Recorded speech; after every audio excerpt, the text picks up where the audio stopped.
峡谷一线天，苍绿绵延万里。这种深山老林里行走，稍有不慎都会万劫不复。在路上，我们交流了更多在苗寨里的事情。温玲玉吓得脸色更白，秋露和徐子荣牢牢地把手握在了一起。我们出去了，要不要把生苗的事情告诉外界？温玲玉小声问。徐子荣毫不犹豫地说：当然要，我们找到了生苗，这可是大事，而且这也是为我们国家人口普查做贡献。秋露跳起来一巴掌打在徐子荣脑门上，难怪人家想干掉我们，这不是打扰别人的安宁生活吗？徐子荣被打了也不恼，揉了揉脑袋说：阿泽，那你来选择，你说还是不说？他们一下子扯到了我身上，我从来没有考虑过这个问题，我不知道。秋露则问温玲玉：你会说吗？温玲玉沉默了很久，摇摇头：我不会说。看吧，秋露得意地叉腰。徐子荣不甘心地追问：为什么？温玲玉一个劲摇头，却不再解释什么。我看她心事重重的模样，心中觉得疑惑，难道她发生了什么事情，是我们不知道的？我们走了大半天，终于看到太阳突破峡谷的缝隙，挂在了那一线的天空。此时已是正午，肚子饿得厉害。我们离开的时候带走了沈建清厨房里的干饼，用火烤就能够直接吃。之后我们也是赶路，孤注一掷地顺着河道往前。想到那些可能会跟踪我们痕迹的黑虫，我更不敢多做停留，一直催促着他们三人前行。可一直到晚上，我们都没有走出这片森林。唯一的幸运是我们找到了一个天然形成的小山洞，这足以让我们晚上不用沐天席地地睡在树林里。现在这么一点小小的幸运都足够让我们开心。这个山洞看起来很深，温玲玉担忧地说：会不会有蛇啊、蝙蝠啊之类的东西？我拨开山洞口的杂草，说：林子里也会有蛇的，不要担心那么多。温玲玉点点头。我们进到山洞，非常熟练地升起了火堆，暖黄的火焰照亮了山洞一角，我们便围绕着火堆坐下。里面很脏，到处都是野生的草和藓，洞顶上挂满了蛛网，还有一些是以不见光生长的爬虫。我们一进来，它们就像是逃难一般四散奔走。这山洞的确很幽深，里面还若有若无地传来淅淅沥沥、滴滴答答的水声，直到不知道延伸了多少，又会通往哪里去。天彻底黑了下来，温度一点一点随着光亮的变化而降低。我裹紧了冲锋衣，靠近火堆，保持着自己的温度。我们几个也不敢往深里走去，对于探索山洞也不感兴趣，只是在洞口休息，守着火堆，谁也没有说话。人一旦停下来就容易胡思乱想。秋露靠在徐子荣肩头，双眼盯着火苗，忽然低低地说：徐子荣，其实我都已经做好心理准备了。什么心理准备？我们死在这里啊！秋露理所当然，但脸上却带笑，仿佛混不在意，也不是在谈论什么严肃的话题。如果能够和你死在一起的话，我也不是很害怕的。徐子荣闻言，喉头一梗，一把用力地搂紧了秋露。露露，别怕。秋露把头埋在徐子荣肩窝里，用力地拱了拱。这是个我们一直努力想要忽略，却又如影随形的话题。我和温玲玉对视一眼，我好像从她眼里看出来了我们两个的多余。当然我想她也能从我的眼睛里看出同样的东西。正当我在考虑要不要回避一下，让他们小情侣互诉衷肠时，秋露就已经坐直了身子，笑着说：休息吧，我们再这样，他们两个就要孤立我们了。守夜安排与之前一样，也是我来守第一轮。他们三个躺着睡下了，我百无聊赖地盯着火苗发呆，实在没有事情可以做。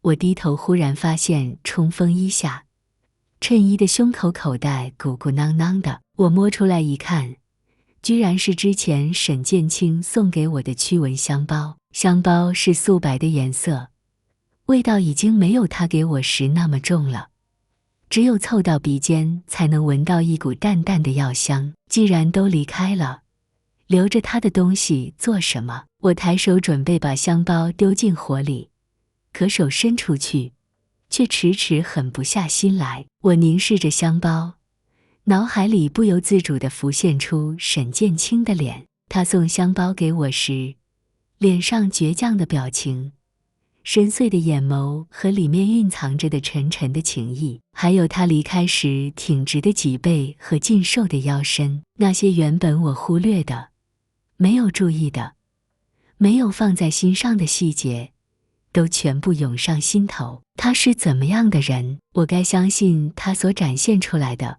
还是该相信我的推测？我怕给自己惹出不必要的麻烦，所以我和沈建清之间的事情从来对他们三个闭口不提。但现在我的纠结与疑惑也不能找到人共享，算了，不想了，反正不出意外的话，这辈子是不会再见面了。想到这里，我慢慢缩回手，留着它，就当是个纪念吧。我心安理得地把香包塞回衣兜里，很妥善地放好。正在这时，睡在我右边的徐子荣发出一声模模糊糊、意义不明的哼唧，我只当他是在说梦话，可我无意间转头，却发现他脸颊是异常的绯红。另一边，秋露也是一样的情况。我惊得瞪大了眼睛，上前摸到徐子荣的额头，滚烫。就算我不摸也知道，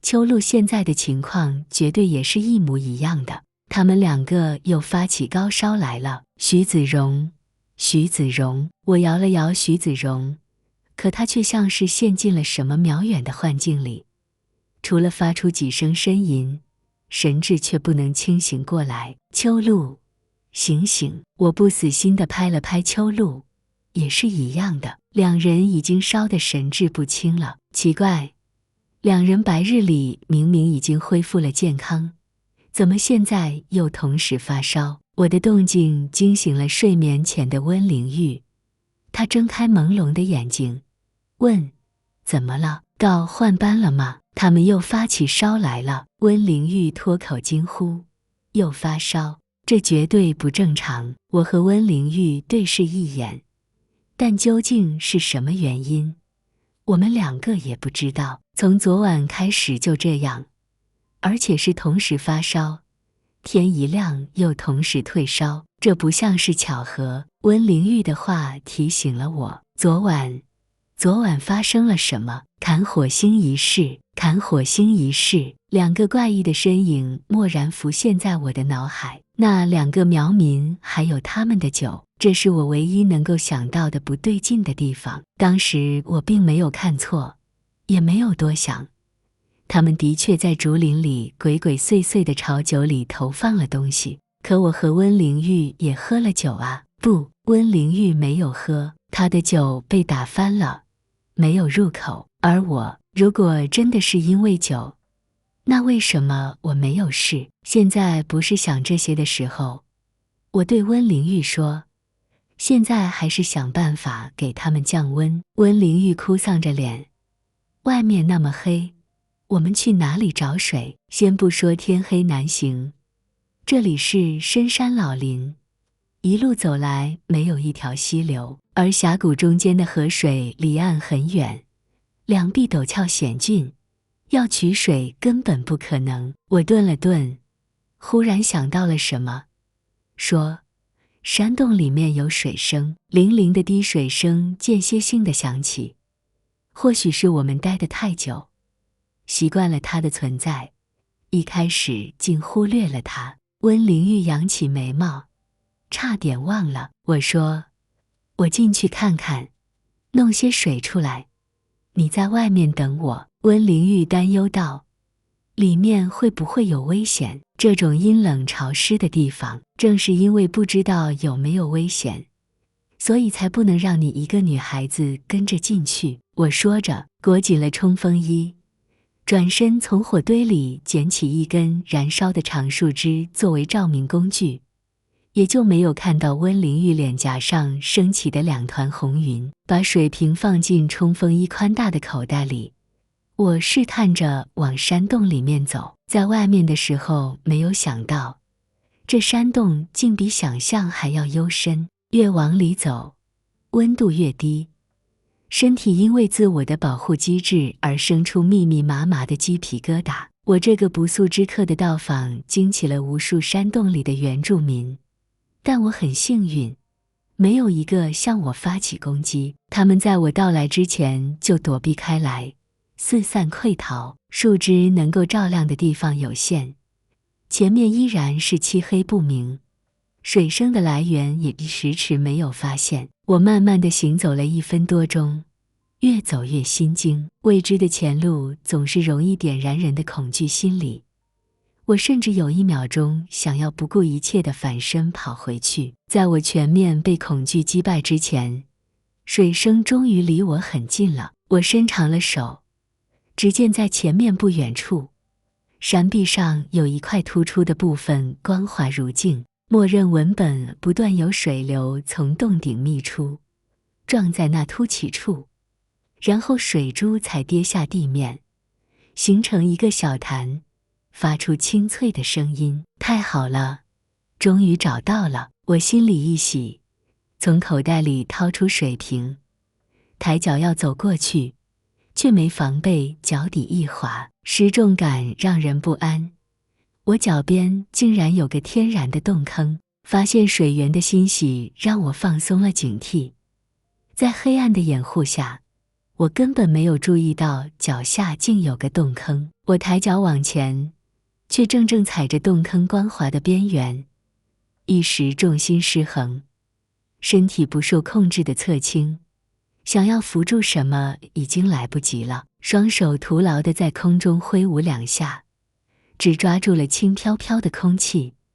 我重重地砸进了坑底，右腿先着地，几乎承受了身体的全部重量和掉落下来的冲击。我的头重重磕在了坑底的石头上，脑子里的一声，眼前发黑，意识全无，仿佛过了1个世纪般漫长，我才缓过劲来，意识艰难地恢复。额角很痛，腿也很痛，浑身都痛。随我一起掉落下来的树枝已经熄灭了，但火星子还在，看来我并没有昏迷很久。我艰难地吹了吹，树枝又缓慢地燃烧了起来。扶着石壁，我背靠着坐起来，额头很痛，我探手摸了摸，触手黏腻温热，应该是流血了。右脚更是钻心的痛，整条腿都痛到发麻，一点力气都用不上。我在黑暗中摸着右腿，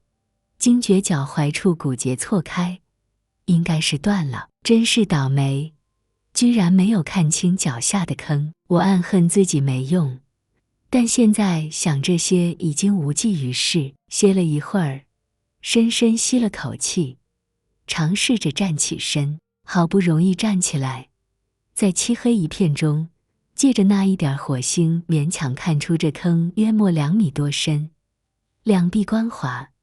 我在这样受伤的前提下，靠自己的力量很难爬出去。小温，小温！我在坑底大声叫温玲玉的名字，外边很快就传来她的回应。怎么了？是有什么事情吗？我有些尴尬，进来的目的是照顾人的，结果现在把自己也搭进去了。我出了点小事故，你能进来吗？外面传来温玲玉小心翼翼的脚步声。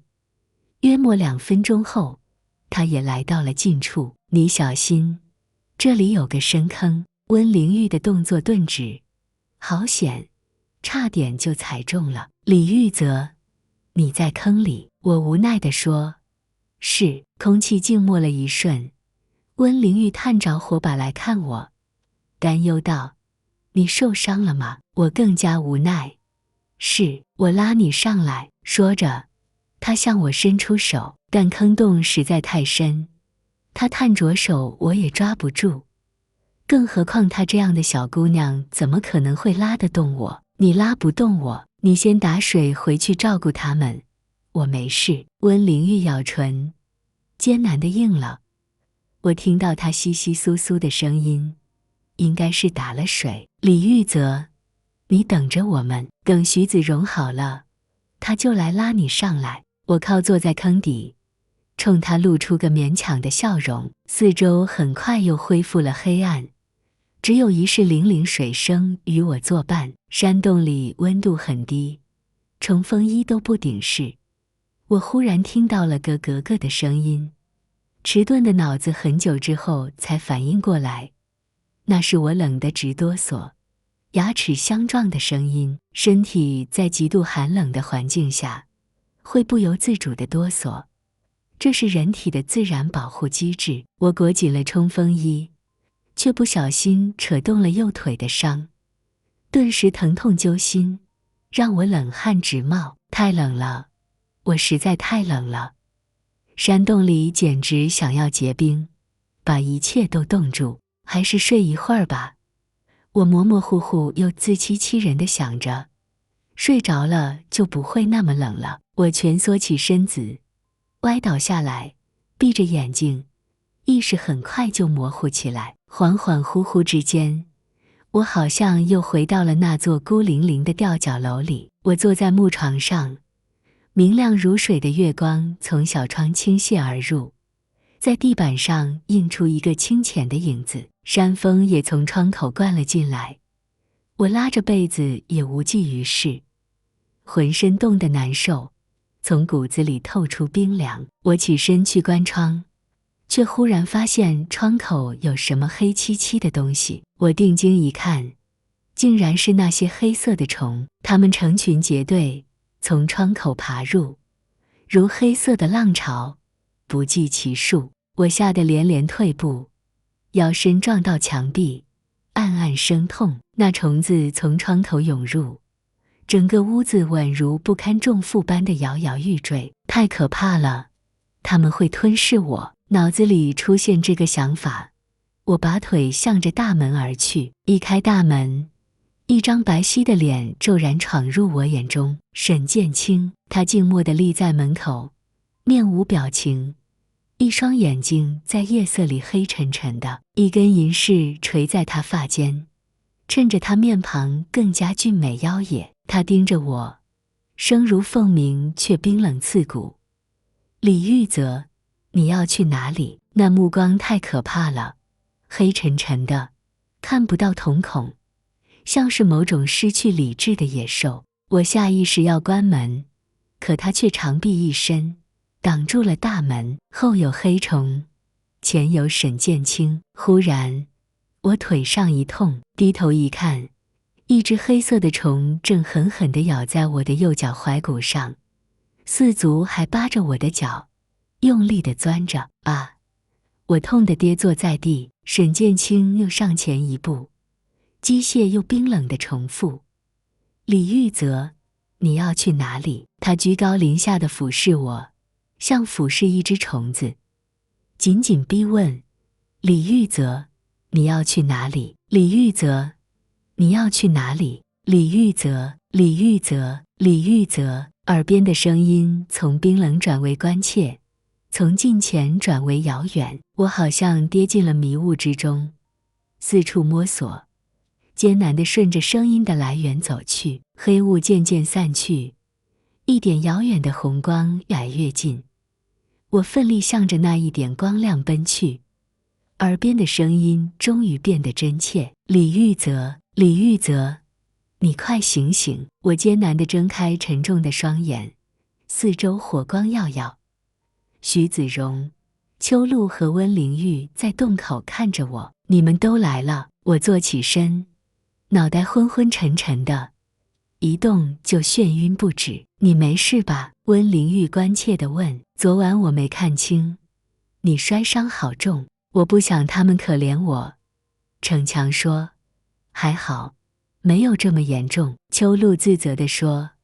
都是为了我们两个，你才会掉下去。我无奈地扶额，却不小心触到刚刚结痂的伤口，痛得我龇牙咧嘴。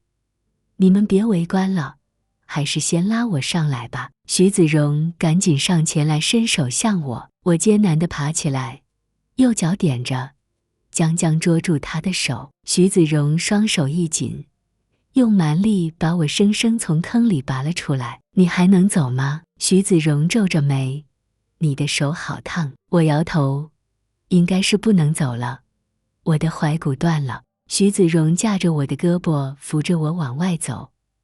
我们来到洞口，原来外面已经大亮。我眯着眼睛，适应了好一会儿，眼睛的刺痛才缓和。你们别哭丧着脸啊，搞得好像我要死了一样。我坐下，故作轻松地说。你们两个的身体怎样了？温玲玉说。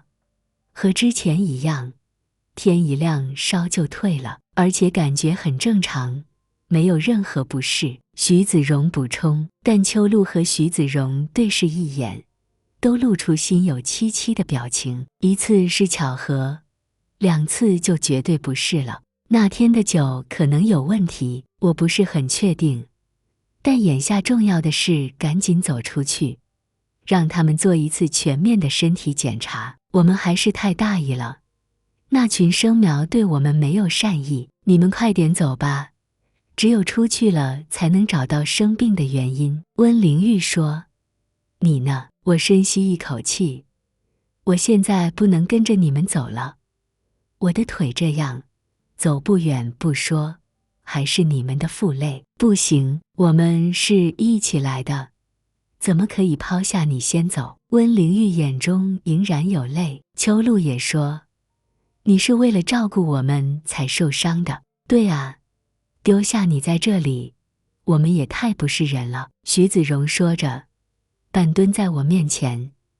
你上来，我背也要把你背出去。看着他们，我心里忽然充满感动。这段时间的相处，我已经改变了最开始对于他们的看法，也发自内心地把他们3个当作了朋友。温玲玉虽然柔弱，但心思细腻。秋露大大咧咧，大方直爽。徐子荣健硕魁梧，为人也很仗义。在这样危险的时候，他们从来不曾想过抛下我，这让我动容。他们都是很好很好的人，能够遇到这些朋友，我心里很满足。在林子里待得越久，越危险，我跟着你们只会拖慢你们的速度。我勉强地笑着，不让自己显得很狼狈。你们先出去，找到人来救援后再回来找我，这不比带着我方便？而且你们2个的身体，我实在担心。秋露和徐子荣不再说话了。我一锤定音。你们快走吧，我在这里等着你们，可别让我等待太久。他们见我坚持，也只得妥协，留下了饮用水和一些干粮。阿泽，我们走了啊，你在这里千万要小心，我们一找到人就马上回来救你。徐子荣临出发还像个老婆子一样絮絮叨叨。你好像发烧了，我把发烧药留给你，你记得吃。我连连点头，催促着。快走吧，你们在路上千万要小心。他们3个无奈地收拾了东西，再次出发。我倚靠在山洞前，目送他们的身影渐渐远去，最终被层层枝叶遮挡，再也看不见。希望他们能够运气好一点，早点走出这片无际的森林。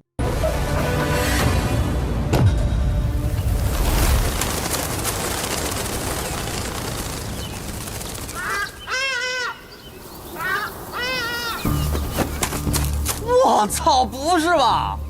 老天爷要这么玩我？悬崖上的铁锁不见了。啊？会不会是我们找错地方了？应该不会。我记得我们下来的地方就是这里，不会错。没有铁索，我们要怎么回去啊？难道说有人在上面把铁索给斩断了？不管怎么样，现在最大的问题是没有铁索可以攀爬，我们根本出不去。那怎么办？我们要回去向苗民求助吗？不要去找他们，我们自己想办法。他们听不懂我们的话，就算听懂了，也未必肯帮我们。还有沈殿青啊，我们是不是可以找他帮忙？哎，这样我跑得快，要不然我现在回去把他直接带过来。必须！哎呀，怎么了嘛，到底？对啊，你和沈建清到底怎么了？为什么我们离开都要躲着他？看来是非告诉你们真相不可了。昨天晚上我去找沈建清的时候，看见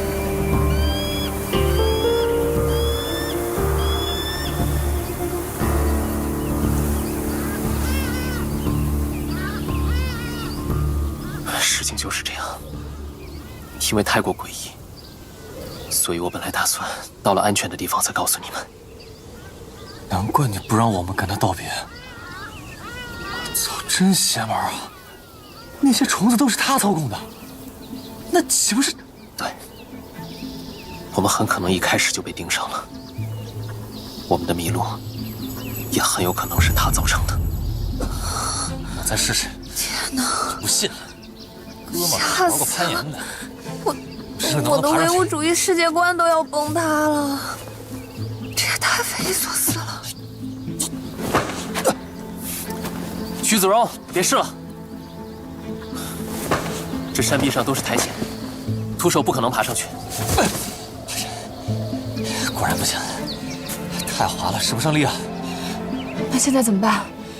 要出去没有路，要回去可能会有危险，简直是进退两难啊！你们还记不记得生苗聚居地那里有条很宽的河？记得，就是有很多红绢带的那座石桥，靠近水坝那里。对，河水是活水，我们顺着河道走，说不定可以走出去。好。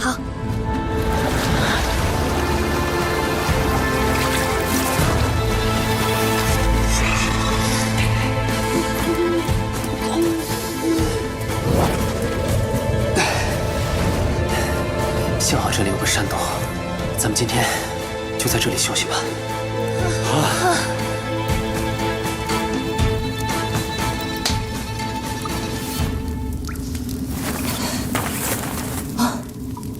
我们出去以后，要不要把生苗的事情告诉外界啊？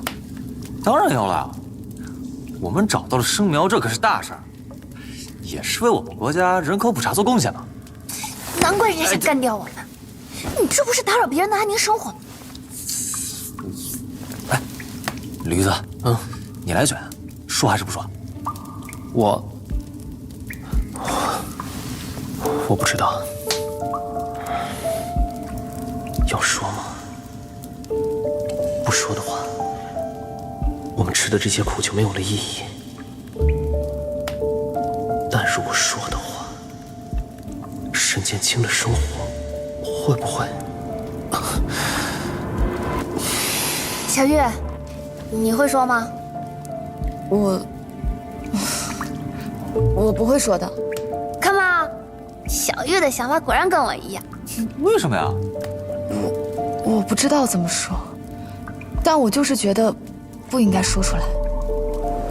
难道温灵玉这几天发生了什么我们不知道的事情？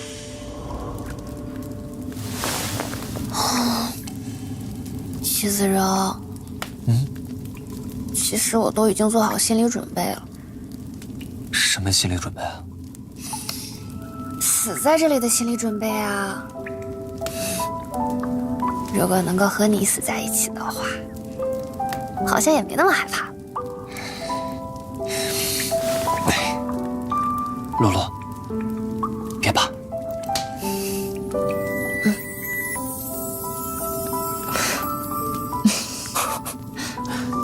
让我们回避一下吗？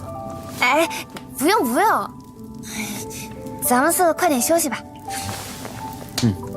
那你们3个先睡吧。我来守第1轮。好吧。困死了。晚安。晚安。先睡了，兄弟。有事叫我。哎呦，希望明天能走出去啊！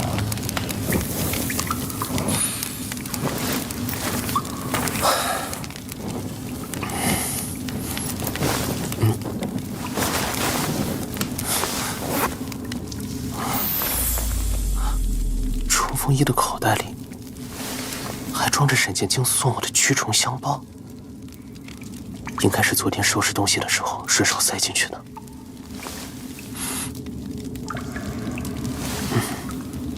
药味已经没有他刚给我的时候那么浓了。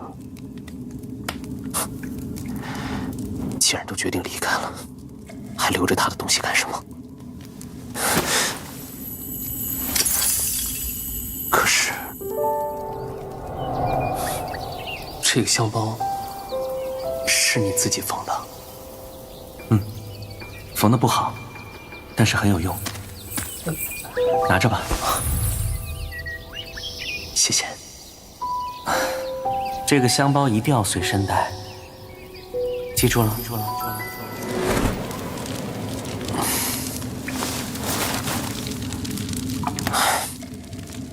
算了，留着它吧，就当是个纪念。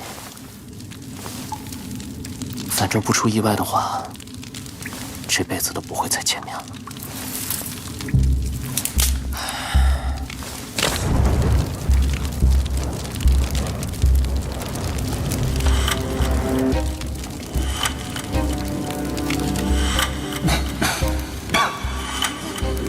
徐泽，秋露，醒醒，快醒醒！又发烧了。好疼，怎么回事？露露，露露，这情况是昨晚开始的。昨晚看护心理室，难道是那个酒？你没有喝，所以你没事。可是我也喝了，为什么我没？难道是因为我喝的比较少？我记得剩下的酒都给徐子柔了。玉子，你不喝？晚上同时发烧，大哥，天一亮又同时退烧。好喝。这肯定不是巧合。对啊，而且那些苗民都喝了，他们总不会害自己人吧？如果不是酒有问题，那会是什么呢？不对，酒肯定有问题。算了，现在不是想这些的时候，还是先想办法找点水给他们降温吧。可是现在外面那么黑，去哪里找水啊？你听，安静下来之后，山洞深处的水声好像更明显了。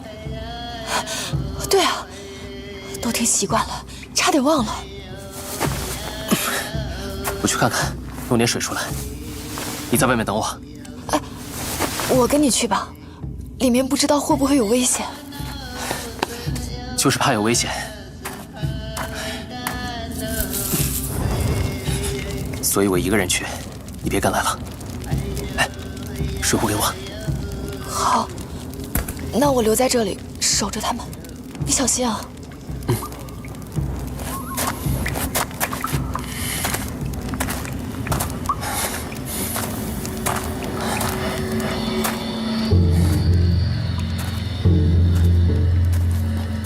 没想到这里面还挺深的，而且越往里走，温度越低。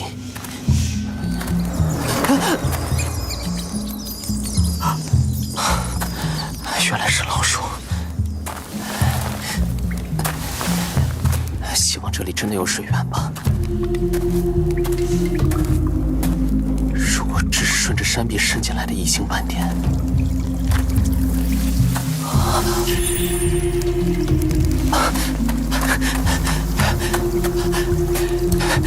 真的有个小水潭，太好了！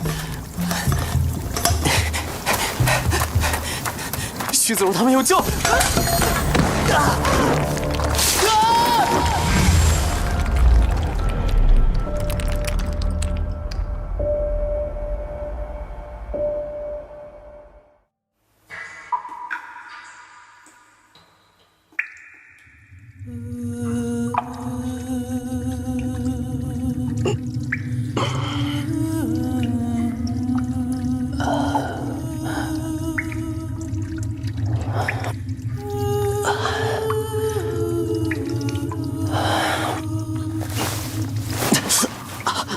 好疼！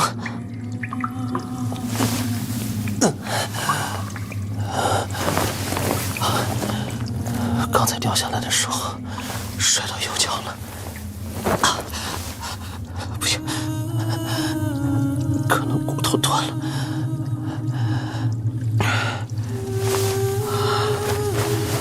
幸好手没事。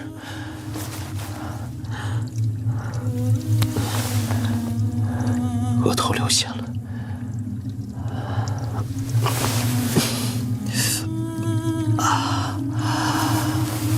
刚才好像磕到哪儿了，真是浑身都疼。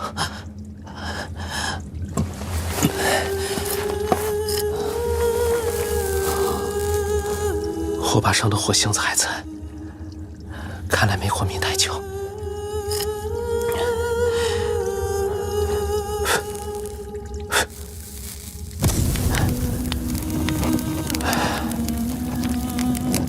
刚才好像没走多远，这里的声音应该能传出去吧？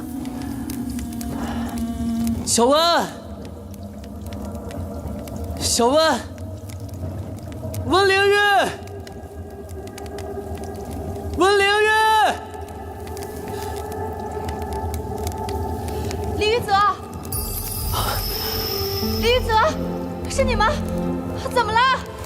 我出了点小事故，你能进来吗？啊，好的，我进来了。水潭前面有个深坑，你小心。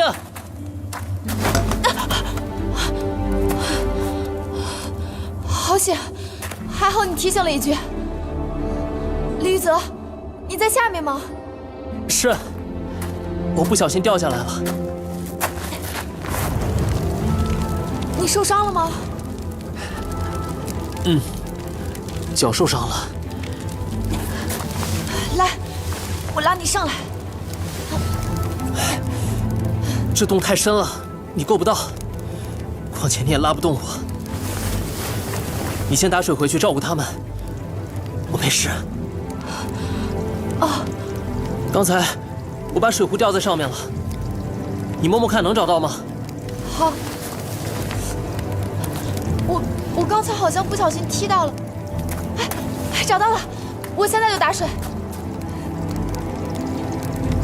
李玉泽，你等着我们，等徐子荣好了，让他拉你上来。好。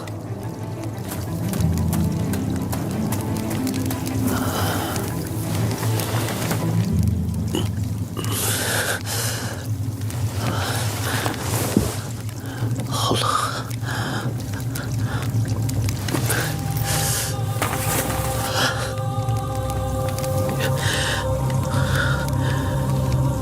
还是睡一会儿吧，睡着了就不觉得冷了。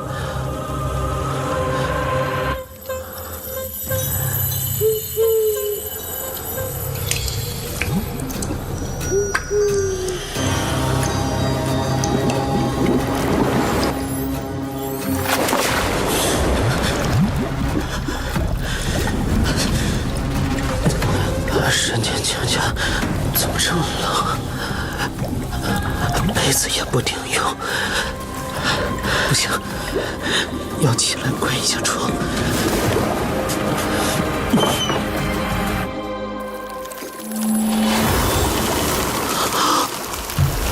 怎么有那么多虫子？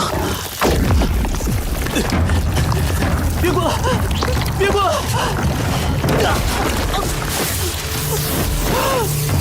我起来了！大门在哪里？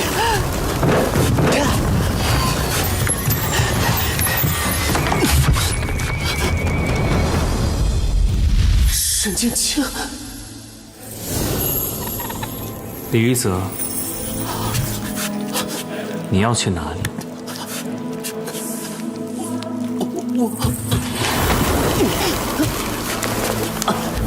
你走开！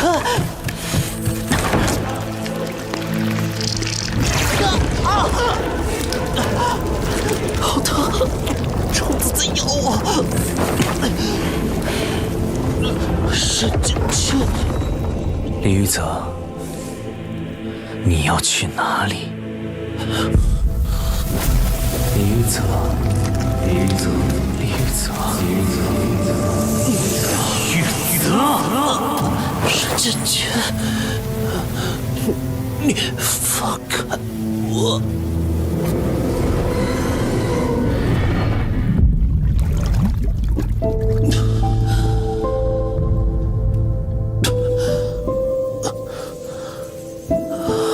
李玉泽，李玉泽，你快醒醒！这又是哪里？李玉泽，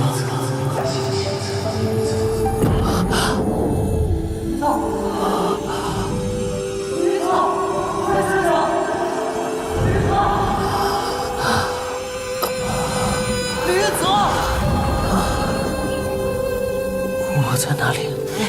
醒了，醒了，行了，李玉泽，真怕叫不醒他。你们都来了。你没事吧？昨晚我都没注意，原来你伤那么重。还好，没有很严重。都是为了给我们找水，你才会掉下去的，都是我们不好。你们就别自责了，还是先拉我上来吧。哦，来，能不能站起来？好，来，抓住我的手。小心，小心！慢点啊！天都亮了，来，坐这儿，慢一点。现在可怎么办呀？是啊，你们别哭丧着脸呀，搞得好像我要死了似的。你们两个身体怎么样了？他们还是和之前一样，天一亮烧就退了。而且感觉很正常，没有任何不舒服的地方。一次是巧合，2次就绝对不是巧合了。我怀疑是那天的酒有问题。啊？酒有问题？但现在没办法确定。眼下当务之急是赶紧走出去，然后你俩去医院做一次全面的身体检查。我们还是太大意了。原来那群生苗不是真心欢迎我们的。你们快点走吧，只有出去了才能找到病因。那你呢？我现在不能跟你们走，我的腿这样走不远不说，还会成为你们的负累。不行，我们是一起来的，怎么可以抛下你先走啊？说得对，而且你是为了我们才受伤的，我们怎么可能一走了之呢？对啊，丢下你一个人在这里，那我们也太不是人了。哎，上来，我背要把你背出去。好了，你们能交到你们这3个朋友，我不枉此行。不过，在林子里待得越久就越危险，我跟着你们只会拖慢你们的速度。这样，你们先出去，找到人救援后再回来找我，行吗？啊！是，别犹豫了，这是最好的办法。李玉泽，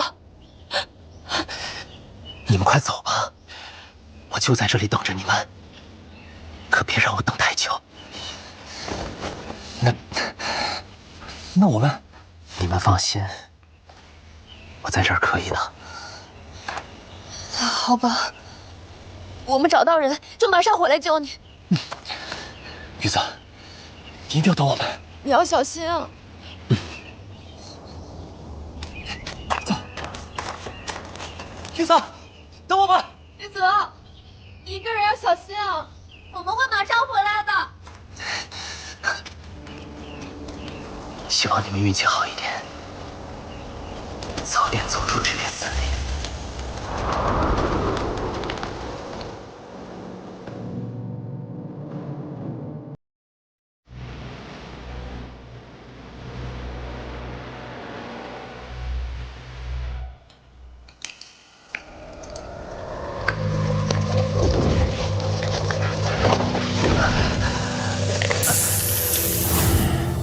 伤总算是退了，腿还是疼，不知道我的骨折还来不来得及治好。他们已经出去了吗？我应该跟他们走的，总好过现在孤孤单单的等死。也不知道秋露和徐子荣的病究竟是怎么回事？难道是某种毒，或者蛊吗？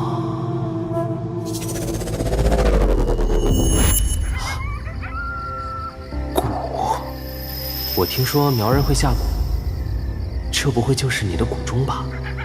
李一泽，我不会下蛊。沈剑清说他不会下蛊，我能相信他吗？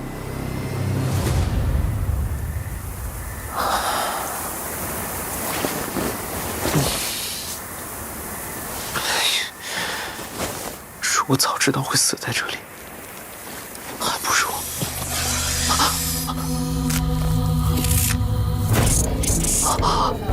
是蛇，身体是绿色的，可蛇心居然是深蓝色。他过来了。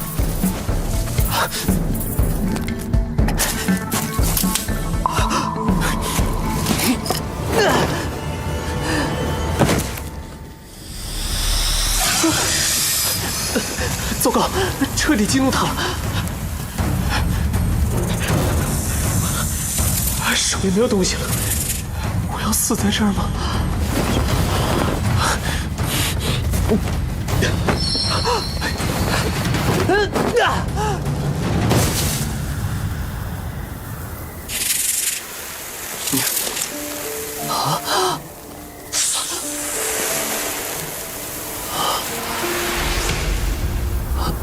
什么？那蛇居然走了？就因为一个香包？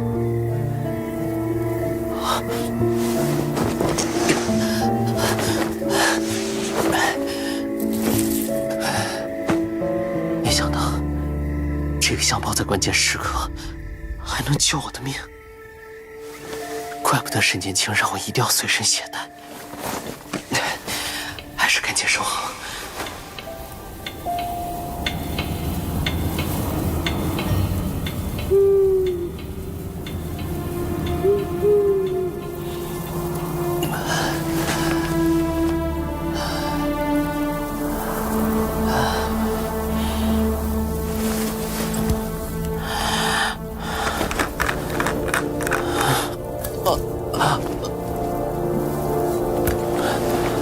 水也没有了，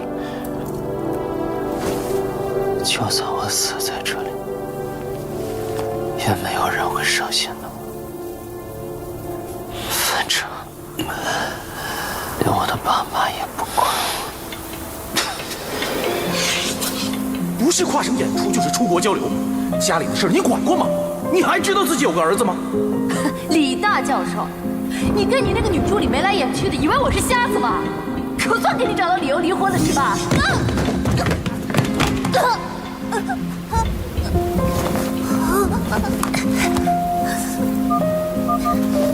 小泽，妈妈，妈妈在彩排呢，现在没空，等我回国了给你带礼物啊。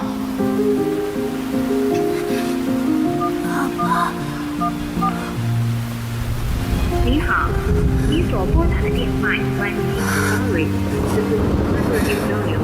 我头好像断了，好疼啊！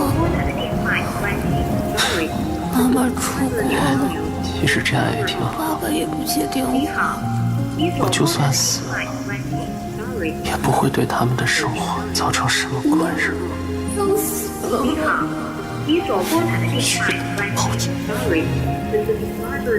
去他的博客，去他的圣庙，去他的世界去了。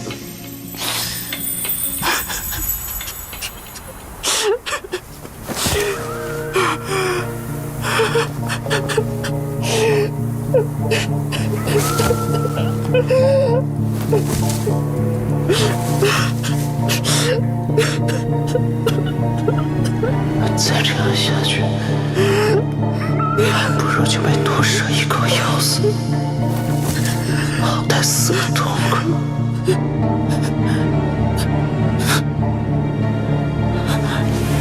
但我还不想死，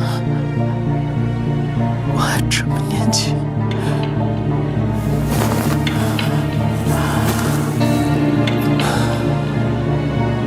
快来一个人吧，谁都好，救救我，救救我吧！我不想死。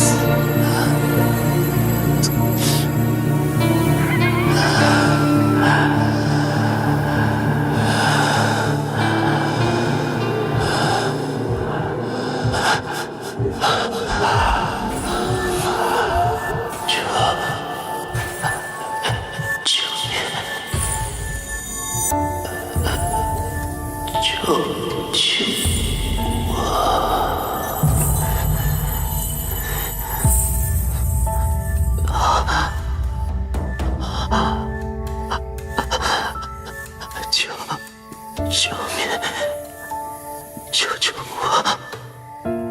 救命！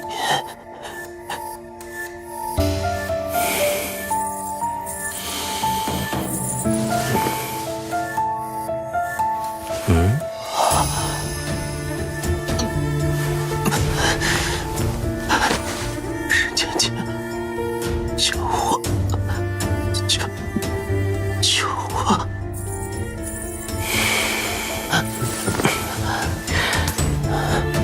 李玉泽，你告诉过我，外面的人讲究以物易物，公平交换。你要我救你，你又能用什么来换？求你，救我！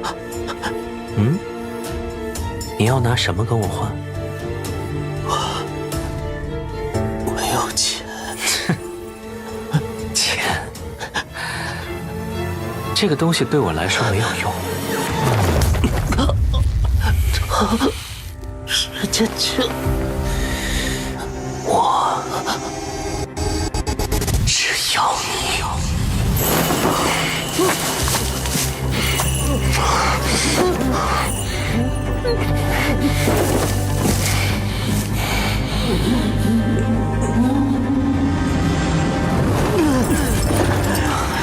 你想干什么？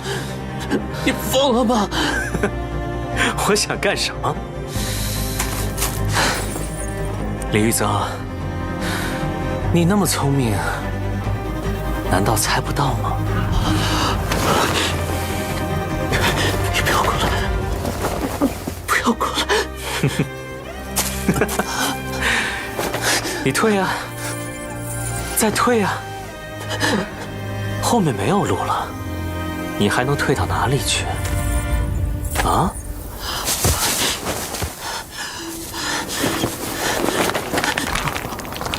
我已经拒绝过你了。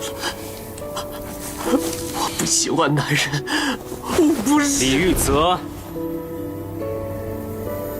我的耐心是有限的。陪你玩了半个月的人畜无害、小意温柔，既然你不吃这套，那我就只能换种方式把你留下了。什么？哦，汉语里是这么用的吧？我特意为了你去学的，我用的对吗？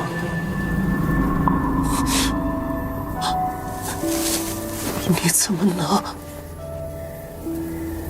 能骗我？起来，给我过来！我的脚！滚开！真可怜呐，腿瘸了，活该！你不是要走吗？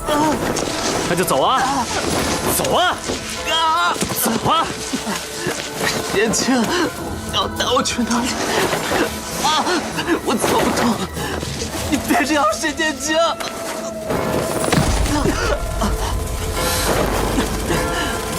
不走了对吧？那就乖乖留下。你都够了吧？放开我！沈年轻这个疯子，居然想……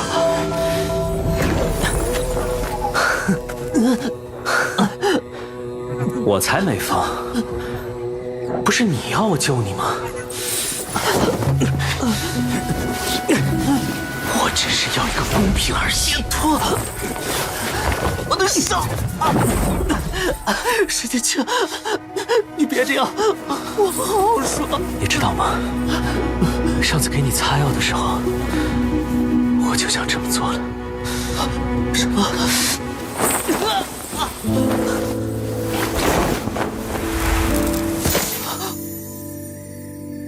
这个香包，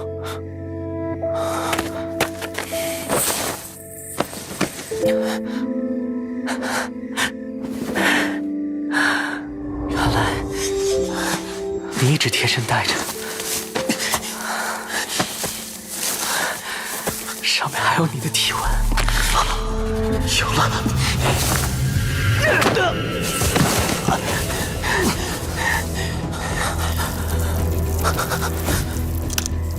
你打我，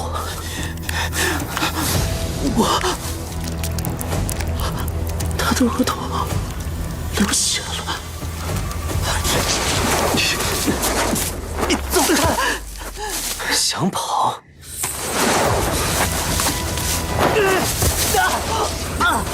给我回来！吕泽，看着我！看看你现在的样子，整脸都是血，就和地狱里爬出来的恶鬼一样。恶鬼！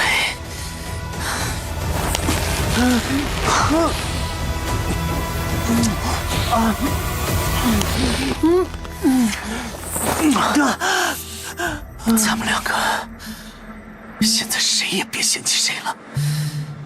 李雨泽，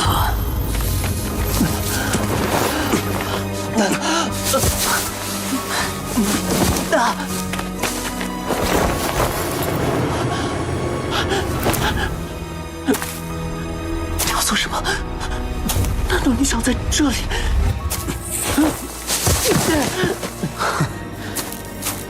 你不是早就知道了吗？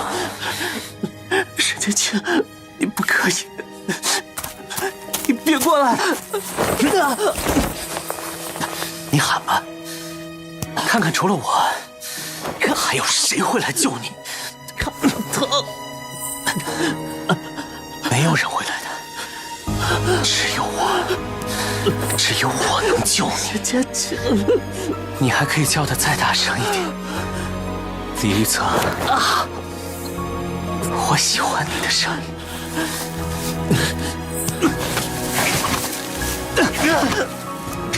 你说什么？你不能这么对我！快给我松开！我为什么不能？这是你自己的选择，玉泽阿哥。什么？沈年轻，你不能这样！这树藤比你的衣服还结实，我看你还怎么跑！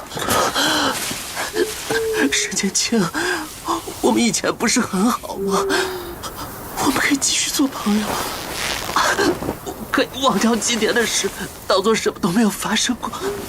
只要你放我走。朋友，放你走？按照我们的规矩，收下香包就是收下情谊。你还留着我的香包，难道不是也对我有意思？不是，你放过我吧。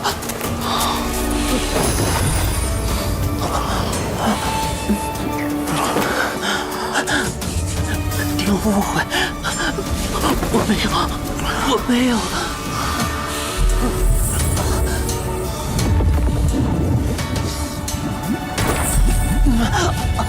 而且我们两个都是。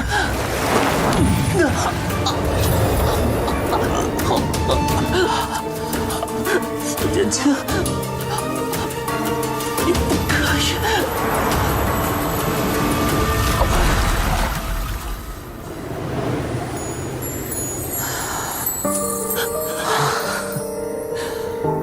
我为什么不可以？李玉泽，我说过的，我只要你。不是的，你不能这样。李玉泽，我们在一起了。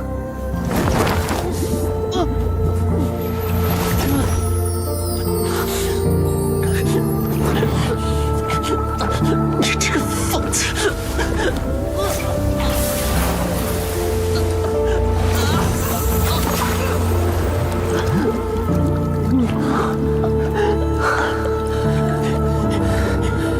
是用这里，对吗？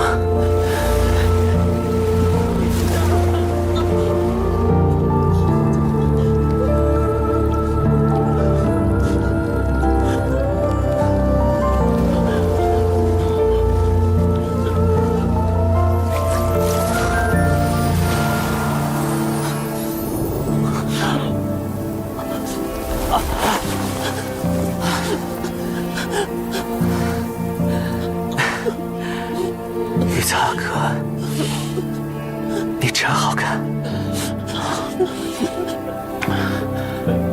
哭也很好看，但现在我不想让你哭。